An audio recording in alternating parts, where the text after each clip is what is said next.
மூச்சை பிடித்து வைத்துக் கொள்ளுங்கள். மீத்தேன் எடுக்கும் முறையை முழுமையாக பார்க்கலாம். மீத்தேனுக்கான துளைகளை 6000 அடிகளுக்கும் கீழாக இடுவார்கள். பின்னர் அங்கிருந்து பக்கவாட்டில் பல்லாயிரம் மீட்டர்களுக்கு துளைத்தெடுப்பார்கள். ஓர் ஆழ் துளையிலிருந்து பல திசைகளிலும் பக்கவாட்டு துளைகளை இடுவார்கள்.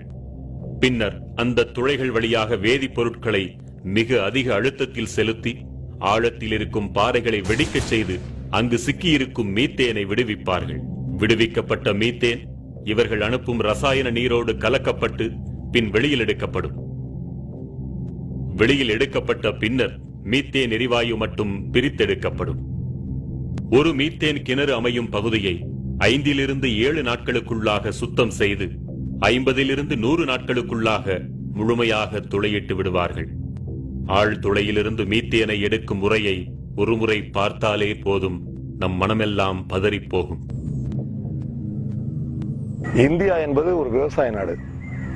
விவசாயம் இந்தியாவின் முதுகெலும்புன்னு சொன்னா, இந்தியாவின் முதுகெலும்பை முறிக்கின்ற வேலை, தமிழகத்தின் முதுகெலும்பை முறிக்கின்ற வேலை இப்ப நடந்துட்டு இருக்கு. ஒரு கிணற்றுக்கு மீத்தேன் எடுக்க ஓர் ஆண்டிற்கு 400 லாரிகள் மணலும் 400 டேங்கர் லாரிகள் அளவிற்கு நீரும் தேவை.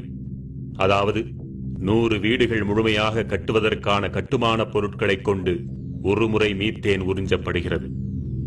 ஒரு மீத்தேன் கிணற்றுக்கு மட்டும் 5 நாட்கள் நடக்கும் இந்த நீரியல் விரிசல் முறைக்கு 5,66,00,000 லிட்டர் தண்ணீர் தேவைப்படுகிறது. சோதனை முறையில் 50 கிணறுகளுக்கு மட்டும் கணக்கிட்டால் கூட 263 கோடி லிட்டர் தண்ணீர் தேவைப்படுகிறது. 50 கிணறுகளா என்று அவசரப்பட்டு வாயை பிளக்க வேண்டாம். நம்மை வாழ வைக்கும் தஞ்சை டெல்டா பகுதியில் சுமார் 2000 மீத்தேன் கிணறுகள் வரவிருப்பதாக புள்ளி விவரம் சொல்கிறது. அப்படியானால் அந்த 2000 கிணறுகளில் ஒரு முறை மீத்தேன் எடுக்க மட்டும் 4 TMC தண்ணீர் தேவைப்படும். 4 TMC நீர் என்றால் எவ்வளவு தெரியுமா? அதை கொண்டு சுமார் 40 லட்சம் பேருக்கு அன்றாடம் 100 லிட்டர் வீதம் ஆண்டு முழுவதும் பகிர்ந்தளிக்க முடியும். இன்னும் எளிமையாக சொல்வதென்றால் 40 லட்சம் பேருக்கு 365 நாட்களுக்கும் நாளொன்றுக்கு 5 குடம் தண்ணீர் வீதம் தர முடியும். மேட்டூர் அணையின் முழு கொள்ளளவான 80 TMC நீரை இந்த கிணறுகள் 4 மாதங்களில் குடித்து தீர்க்கும் என்றால் இதன் அபாயத்தை புரிந்து கொள்ளுங்கள். இந்த பகுதியில் முதலில் குடிநீர் இல்லாமலும் அடுத்தது விவசாயம் இல்லாமலும் படிப்படியாக இந்த பகுதி மக்கள் இந்த மண்ணை விட்டு வெளியேறுகின்ற நிலைமை ஏற்படும். கர்நாடகாவிடமிருந்து 10 TMC தண்ணீரை பெறுவதற்கே 20 TMC கண்ணீரை விட வேண்டிய நிலைமையில் இருக்கிறோம் நாம். என்றால் மீத்தேன் கிணறுகளுக்கு தேவையான நீர் அனைத்தையுமே காவிரியிலிருந்து மட்டுமே எடுப்பார்கள் என்று குழந்தை கூட நம்பாது. நிச்சயம் ஒட்டுமொத்த தமிழகத்தின் தண்ணீரும் இதற்காக உறிஞ்சப்படும். இப்படியே அடுத்து வரும் 30-40 ஆண்டுகளுக்கும் மீத்தேன் குடிக்கப் போகிறார்கள் என்றால் நம் இயற்கை வளங்கள் எவ்வளவு கொள்ளை போகும் என்பதை கற்பனையாவது செய்து பார்க்க முடிகிறதா? இது நமக்கும் நம் சந்ததிக்குமான குடிநீர் அல்லவா? தனியாரின் கொள்ளை லாபத்திற்காக கொடுத்துவிட்டு தண்ணீர் இல்லாமல் நாம் அலைய வேண்டுமா? தண்ணீருக்கு இந்த நிலை, மணலுக்கு என்ன நிலை என்பதை இனி பார்ப்போம். ஒரு கிணற்றுக்கு 400 லாரிகள் மணல் தேவைப்படுகிறது என்றால் இனி வரவிருக்கும் 2000 கிணறுகளுக்கு 8 லட்சம் லாரிகள் மணல் தேவை. அதாவது 80,000 வீடுகள் கட்ட தேவைப்படும் மணலை விழுங்கப் போகின்றன இந்த மீத்தேன் கிணறுகள். இதே போன்று 40 வருடங்களுக்கு மணலும் தண்ணீரும் விழுங்கப்பட்டுக் கொண்டிருந்தால் நம் தலைமுறைகள் என்னவாகும்? இந்த மணலையும் தண்ணீரையும் கொள்ளிடம் காவிரி மட்டுமல்லாமல் தமிழகத்தின் இதர ஆறுகளிலிருந்தும் நிச்சயம் எடுப்பார்கள். ஏற்கனவே மணலை தின்று தீர்த்த மட்டும் போதாதென்று இப்படி அடிவரை சுரண்டும் அதிபயங்கர திட்டம் வேறா? கொள்ளையடிப்பதற்காக எவ்வளவோ சிந்திக்கிறார்கள், அதை தடுப்பதற்காக கொஞ்சமாவது சிந்திக்க வேண்டாமா? மீத்தேனை எடுக்க மணலும் தண்ணீரும் மட்டுமல்ல, 635 வகையான நச்சுத்தன்மை வாய்ந்த வேதிப்பொருட்களும் பயன்படுத்தப்படுகின்றன. நச்சென்றால் சாதாரண நச்சல்ல, கதிரியக்கம் கொண்ட வேதிப்பொருட்கள் கலந்த நச்சு. இத்தகைய நச்சு வேதிப்பொருட்கள் தான் அடுத்த 30-40 ஆண்டுகளுக்கு நம் தாய் மடி போன்ற தஞ்சை நிலத்திற்குள் செலுத்தப்படும். நினைத்து பாருங்கள், இது மட்டும் நிகழ்ந்தால் நம் நிலம் என்னவாகும்? நம் இனம் என்னவாகும்?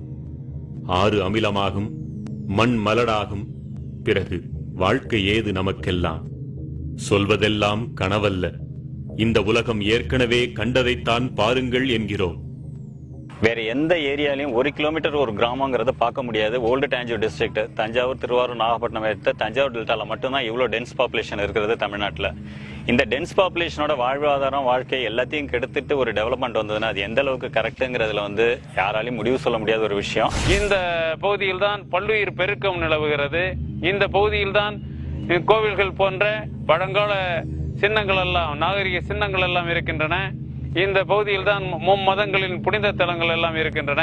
மீத்தேன் கிணற்று குழாய்களில் ஏற்படும் உடைப்புகள் மற்றும் பழுதுகள் காரணமாக மீத்தேன் கலந்த நீர் நிலத்தடி நீரோடு கலக்கிறது. கலந்த நீர் கசிவுகளாக நிலத்திற்குள் ஊடுருவி நீர் ஆதாரங்கள் வழியாக வெளிப்படுகிறது. குடிநீர் குழாய்கள் வழியாகவும் விவசாய பாசன குழாய்கள் வழியாகவும் வெளியேறுகிறது. எரியும் தன்மை கொண்ட இத்தகைய மீத்தேன் கலந்த நீர் வெளியேறினால் என்னவாகும்?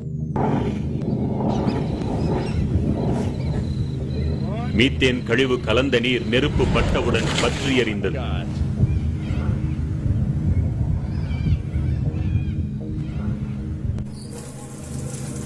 உங்கள் வீட்டு குழாய்களில் தண்ணீர் பற்றி எறியலாம், வீடெறியலாம், ஊரெறியலாம், ஏரி குளங்கள் ஆறுகள் அனைத்தும் தீ பற்றி எறியலாம். காவிரி டெல்டா தீக்காடாகலாம். வாழ வழியில்லாமல் யாவும் மீத்தேன் குடித்து சாகலாம். சற்றேனும் விழித்துக் கொண்டாலோ இத்தனையையும் தடுக்கலாம். மீத்தேன் எடுத்தது போக இக்கிணறுகள் வேதிப்பொருட்களோடு கலந்த மணலையும் நீரையும் கழிவுகளாக தருமல்லவா? பேராபத்தை விளைவிக்கக்கூடிய அந்த நச்சுக் கழிவுகளை என்ன செய்ய வேண்டும், என்ன செய்வார்கள்? இக்கழிவுகள் அனைத்தும் குட்டைகளில்தான் தேக்கி வைக்கப்பட வேண்டும்.